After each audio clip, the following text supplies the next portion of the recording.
The story within the story structure did make writing and directing this a bit more complicated, but it was also a lot of fun because I wound the stories together so that they started to feed and fuel each other. I play two roles. One character is Edward, the writer of the book that Susan's reading, and then I also played Tony, the character in the book. I wanted the audience to begin to connect the two and realize, aha, he's playing both roles. What's he saying here? It is a story that Edward has written about himself, and Susan visualizes it as such. He's had his heart broken. He's had this love that he's had for this woman just torn from him, the potential of a family themselves taken away from him.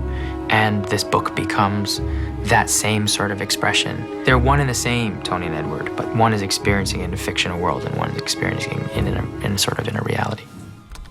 I think Edward figured out a way to write about himself and his experience using metaphor and using imagery to sort of hit it home to Susan. The last time Edward saw Susan was 20 years ago, and she was pregnant at the time or had just had an abortion. So his imagined daughter looks just like the character of Susan, and his imagined wife also looks just like Amy Adams, the character of Susan.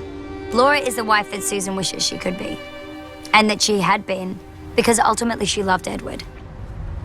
One of the things that I like is that I could have been essentially the child that Susan could have had.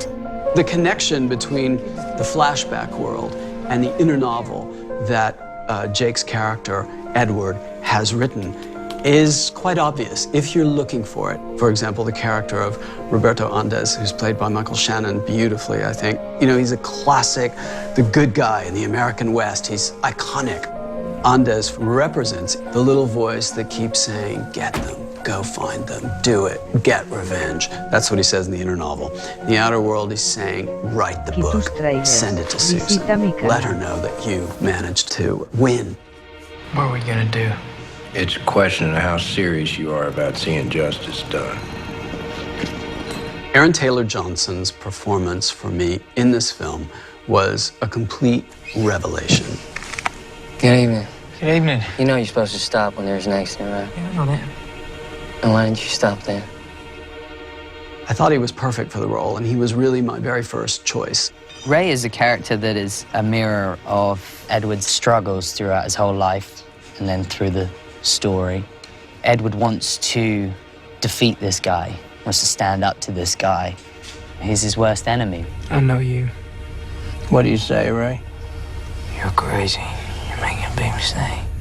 This story, for me, is really about not throwing people away. You know, we live in a culture where we throw everything away. It's so disposable. We throw people away. And so Susan's in a moment in her life where she's achieved everything that she thought she should achieve from the outside of what her life should look like, yet she's dead inside. And then all of a sudden this novel arrives, and it reawakens a lot of things that she's already feeling. You know, it's really the last straw that frees her. And so that's the central theme, and to me that's an important one. When you have someone important, someone that you love, don't throw them away, don't let them go. And to me that was the thing really essentially about the story that spoke to me.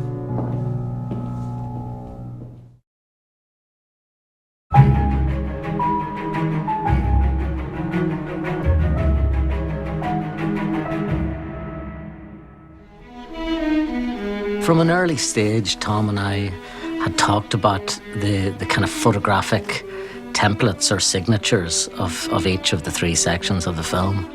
There were things I had to consider. Of course, we couldn't get confused. Which world are we in? And so in terms of grading, in terms of color, in terms of light, they had to look different, they had to feel different, yet at the same time, I wanted the film to have a cohesive look. How do you make Tom Ford more beautiful? I guess you just add Seamus to the equation. You know, every shot that we've gotten has been glorious. We'd always seen Susan's world as having a photographic symmetry and an absence of very vivid color. Susan's world is very cold, so the color tones are cooler. They're bluer. Her life is a bit desaturated, except when there is color, it's garish. It's harsh against the desaturated nature of her world.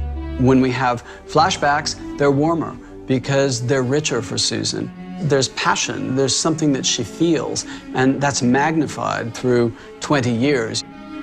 The inner novel is also highly saturated and gritty, and the light is a little more harsh. It's either strong sunlight or it's the light from one bulb. So that also has a different feel. We're very lucky to be shooting on film. So when we want to, we can push the granularity of the image, and that gives it real teeth, which I think is useful for that section of the story. I'm worried about you. Just look at me for a second. Look at me. I worked with Ariane Phillips on A Single Man, and I worked with Ariane Phillips on Nocturnal Animals. I think she's an incredible costume designer. Costumes really are about creating character and setting often many subtle cues, story cues for tone and place and emotion, as well as hints to the backstory or an interior life that a character has. One of the great things about working with Tom is that Tom is extremely detail-oriented, which is fantastic for me when it comes to costumes. I can safely say I've never had a more beautiful wardrobe in any film I've ever done. The pieces were extremely well thought out and beautifully tailored. Not only am I wearing Tom Ford design clothes, I'm actually wearing some of Tom Ford's own personal things. These studs are actually Tom's own. So they're sewn into the shirt because everyone is so scared of losing them. I think Tom likes to use some of his personal things in some of his films. He literally puts himself into each of these characters. And I think because of that, it becomes so personal and it becomes so emotional. It really pays off because you feel the detail and everything has been meticulously figured out. Because it's so clear in my mind, of course I'm very hands-on because I have a very clear vision in my head of what it should be. It's really nice working with a director with such a finely tuned sense of taste as Tom is. I mean, he's a genius and that famously in that regard, and it really shows in this film. Nothing in my life is as beautiful as the world that Tom creates.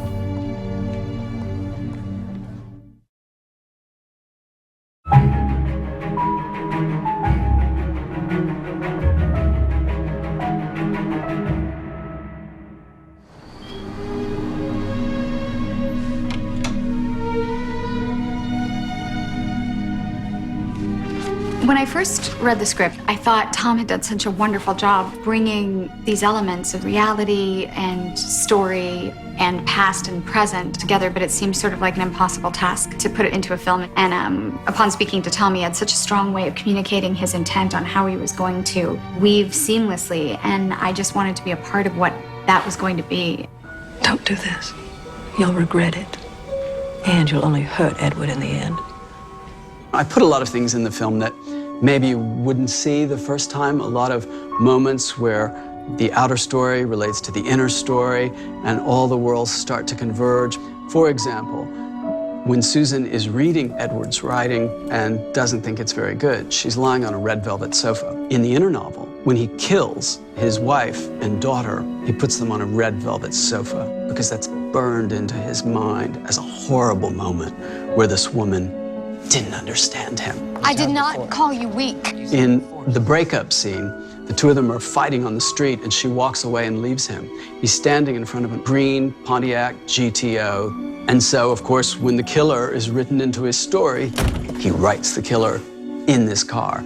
So, in a sense, that was burned into his mind. That horrible night she left him and he's standing there in front of that car. Another point to notice is there's a moment where Ray's licking his fingernails on the top of a car. There's a tiny pink diamond ring on his little finger, which is clearly a little girl's ring. Because, of course, serial killers often keep a memento. There are lots of things like that, that if you're looking for them, feed this inner story that Edward has written and sent to Susan to basically say to her, this is what you did to me. This is what you did. You killed me. You destroyed me. You killed our family. You killed so much of me, but guess what? It took me 20 years, but I prevailed. I stuck with what I believed in. I stuck with it. I wrote a novel. It's great. And by the way, through reading this novel, you're gonna fall in love with me all over again. But guess what? I'm over you. I'm over you. It's gone. A lot of people might look at the end of this film and think it was incredibly sad. Maybe there's something wrong with me because Yes, it's sad, but you know what? There are a lot of sad moments in life, but we can grow from them and develop from them. Whatever's going to happen to this woman, she's made a break with her life. The life that she's living that is not making her happy is finished. In that sense, reading this book, which was quite painful for her, was transformative. Because of how Tom tells the story, I think everybody's going to take something different away from the film. It's one of those things where if you see the film and then you get to talk about it for days and weeks to come. And those, for me, are the best kind of films, are the films that stay with you. And this film definitely stays with you.